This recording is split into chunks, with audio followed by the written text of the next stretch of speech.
For centuries, people spoke of a magnificent ancient city laid low by a legendary war. It was a story of heroes and gods, of a wooden horse used to trick an army, and of a beautiful queen whose face launched 1,000 ships. This tale of Troy and the Trojan War was immortalized in Homer's epic nearly 3,000 years ago. Yet many modern scholars believed it was pure fantasy, a mythical city that never really existed. But one man refused to accept Troy as mere legend.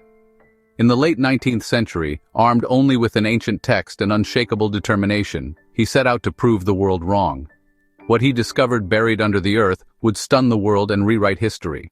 The city of Troy was long known only from poetry and myth. According to Homer, Troy was a wealthy city in Asia Minor, today's Turkey, besieged by a Greek army after Trojan prince Paris abducted Helen, the queen of Sparta. After 10 long years of war, the Greeks used a trick, the famous Trojan horse, to finally enter and destroy the city. This mythical tale of love and war captured imaginations for millennia. However, by the 19th century, many historians dismissed the story as fiction. They argued that the Trojan War, and Troy itself, were literary inventions, not real history. Troy's location had been lost to time, and no obvious ruins had been identified. To most academics of the day, the idea of finding a real Troy was as fantastical as Achilles and Hector dueling beneath its walls. Yet not everyone was convinced Troy was merely a legend. The epic gave tantalizing clues about the city's geography, references to a windy plain, a nearby sea, and a hilltop citadel. A few travelers and scholars speculated that Troy might have existed somewhere in northwest Turkey, a region historically called the Troad. Since antiquity, locals had pointed to a large mound in this area as a possible site of ancient Troy. The mound was known as Hisarlik, and local lore had long associated it with the city. Still, without proof, Troy remained a lost city, part history, part myth, waiting for someone bold enough to hunt for it. Enter Heinrich Schliemann, a German businessman with a lifelong obsession for Homer's epic. Schliemann grew up reading the story and dreaming of finding Troy. In the late 1860s, he decided to dedicate his fortune and energy to uncovering the truth.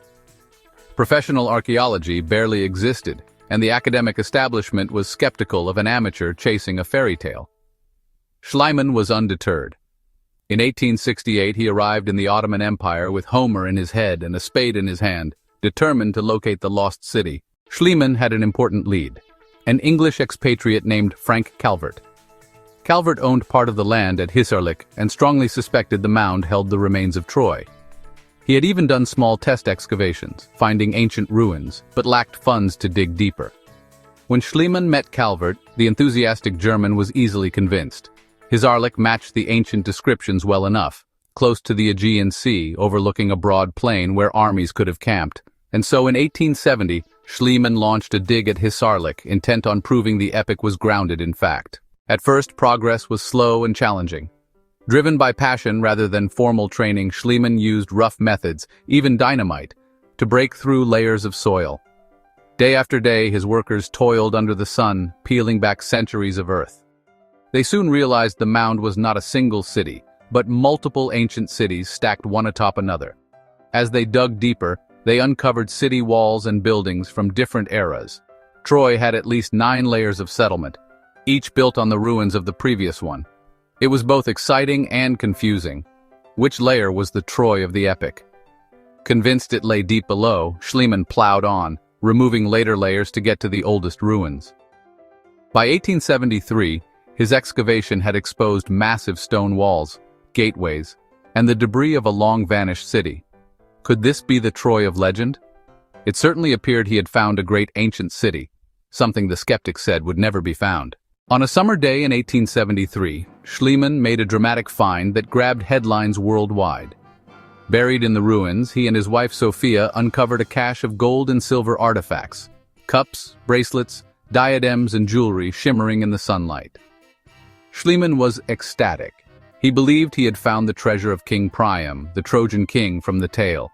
He called the hoard Priam's treasure, and imagined that one exquisite golden diadem among the finds was the jewels of Helen, the legendary beauty whose abduction sparked the war. Schliemann announced to the world that Troy, the city of Priam, Paris, and Helen, had been found. The news sent shockwaves through the scholarly community and the public alike. What many had deemed a mere myth was now backed by tangible, glittering proof pulled from the ground. If you enjoy seeing lost worlds brought back to life, hit like right now and subscribe. It takes 1 second and it tells the algorithm, and us, to make more deep dives like this every week. Drop a comment with the next lost place you want us to investigate. Your idea might be our next episode. The discovery of Troy was a sensation. Overnight, Schliemann became world famous. The discoverer of Troy, who proved a legendary city, was real. Scholars who had mocked the idea were forced to reconsider. Here were the walls of a great city in the exact region described in the ancient story, and treasures that suggested wealth and power. Importantly, experts now agree that the settlement excavated at Hisarlik is indeed the famous city known as Troy. In other words, Troy was no longer just a story. It existed. The phrase "lost city" no longer applied. The city had been found on that hill in northwest Turkey, just as local tradition had long believed. To be clear, not everything matched the myth perfectly. Schliemann initially assumed the oldest layer he found, which he labeled Troy II, was Homer's Troy, because that's where he found the treasure. Later research showed that the gold and the ruins of Troy II predated the legendary war by many centuries. Scholars eventually determined that a higher layer, Troy VI or VII, dated around 1200 BC, is a far better candidate for the city during the traditional time of the war. Unfortunately, Schliemann's rough methods destroyed parts of these higher layers in his rush to reach the bottom. The very evidence of a late Bronze Age destruction may have been swept away by the dig itself. It was a cautionary tale for archaeology.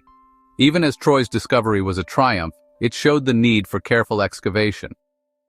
Nevertheless, the central truth remained: Troy was real. The ruins at Hisarlik proved that a major city with a violent history had stood there, lending credence to the idea that the epic preserved a kernel of historical fact. The impact of Troy's discovery was enormous. The line between legend and history suddenly blurred.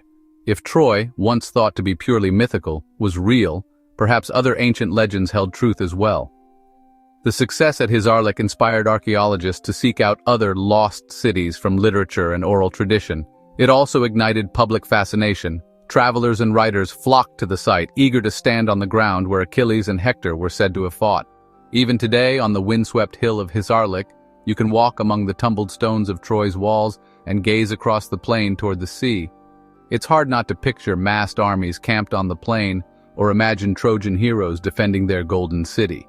The myth and the place became inseparable. The ruins give flesh to the epic, and the epic gives meaning to the stones.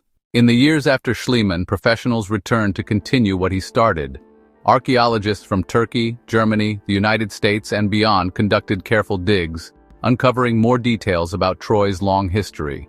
They confirmed that the site had been inhabited for over 4,000 years, from the early Bronze Age into classical and even Roman times, and had been destroyed and rebuilt multiple times. The layers revealed fortifications, homes, palaces, pottery, and weapons, painting a rich picture of an ancient urban center at the crossroads of civilizations. While direct proof of the Trojan War, like a single layer that shouts one decisive battle, remains elusive, we do see signs of destruction around 1200 BC, consistent with a crisis in the late Bronze Age. In essence, something catastrophic did happen to the city at the time when the legendary events are set, even if we may never know the exact truth behind the story. Troy's resurrection from myth is one of the most thrilling chapters in archaeology.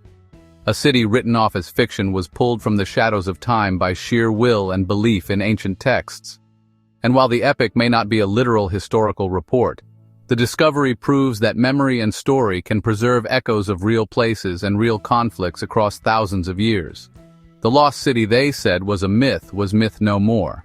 Troy was real, and its story continues to captivate the world. So before you go, if this journey kept you watching, please like the video and subscribe. It's free, it helps more people discover history, and it lets us make the next chapter even bigger.